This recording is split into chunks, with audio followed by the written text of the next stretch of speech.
kami ke sini nih cuma sebatas nih guys. Karena kebenaran kemarin kan kita dari KPU Kota itu kemarin roadshow ke media.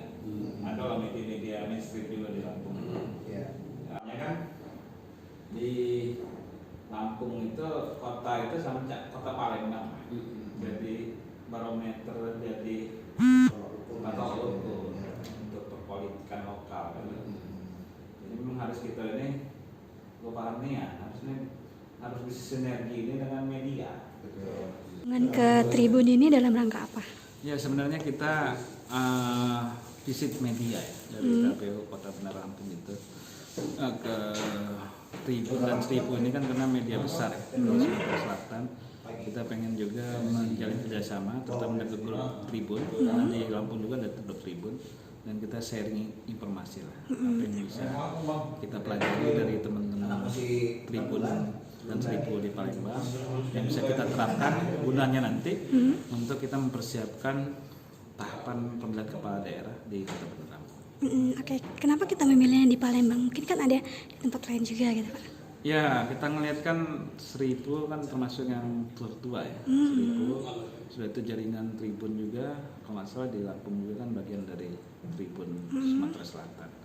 Jadi kita melihat perlu banyak belajar lah kita untuk diskusi juga dengan teman-teman redaksi dari manajemen IU terutama ya, kemasan-kemasan acara, karena memang kita nanti di Lampung kan kita ada kegiatan debat kandidat.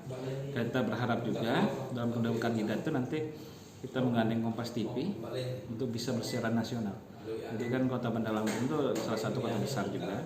Biarin persoalan lokal, isu-isu lokal itu bisa diangkat secara nasional. Tadi kan sempat bilang merasa nyaman dengan Tribun, kenapa tuh? Ya, Tribun ini kan dia one stop service ya. Dalam satu holding, satu manajemen. Dia ada media cetak, dia ada televisi, dia juga ada radio, dan ada manajemen event organizer kan.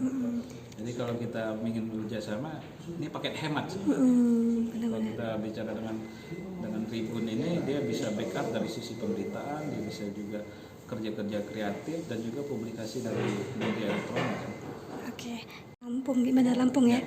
Untuk Bandar Lampung sendiri itu akan ada pilkada kapan dan berapa daerah? Untuk Lampung itu ada 8 kabupaten kota. Mungkin bisa salah disebutkan. satunya Bandar Lampung, tempat saya sebagai KPU Kota Bandar Lampung. Ada juga yang terdekat di situ Lampung Selatan, Kabupaten Pesawaran, Kabupaten Lampung Timur, Lampung Tengah, Waikanan, dan yang terakhir yang paling baru itu Pesisir Barat. Yang mereka akan pilkada pada tanggal 23 September 2020. Oke, siap. Pak, kalau untuk melihat yang sesudahnya, apa sih hal yang harus diantisipasi untuk mungkin kericuan atau apa yang bakal harus diantisipasi di sana?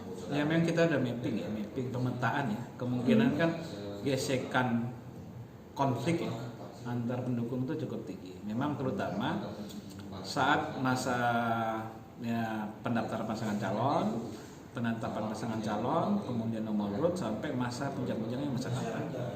Memang kita coba nanti biasanya kita buat deklarasi damai.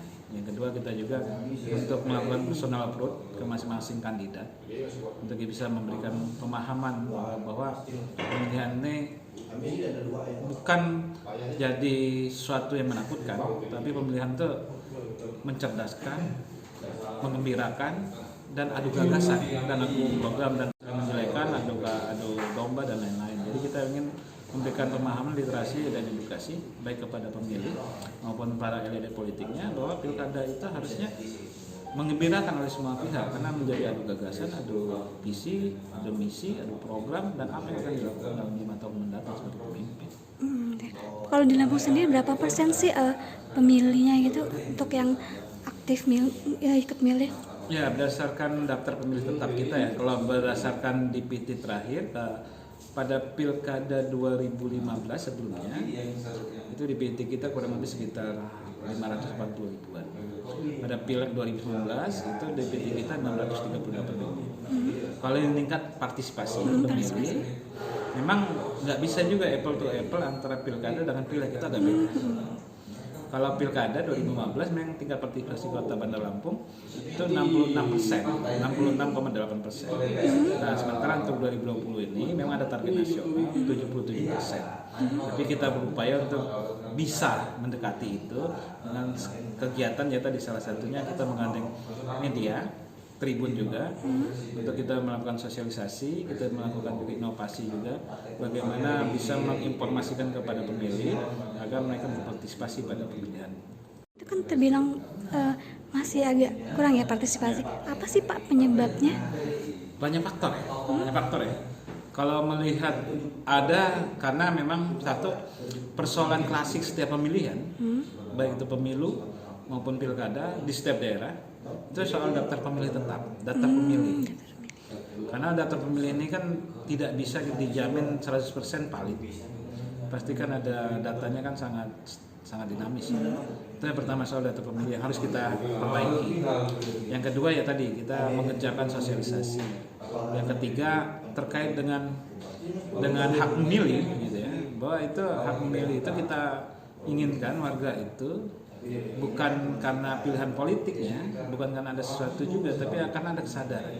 Nah ini membangun kesadaran ini yang merupakan tantangan bersama, termasuk juga media, termasuk juga kita berupaya dengan semua stakeholder bahwa untuk membangun kesadaran sebagai masyarakat yang berpartisipasi dan bertanggung jawab dalam proses demokrasi itu harusnya semuanya ikut terlibat.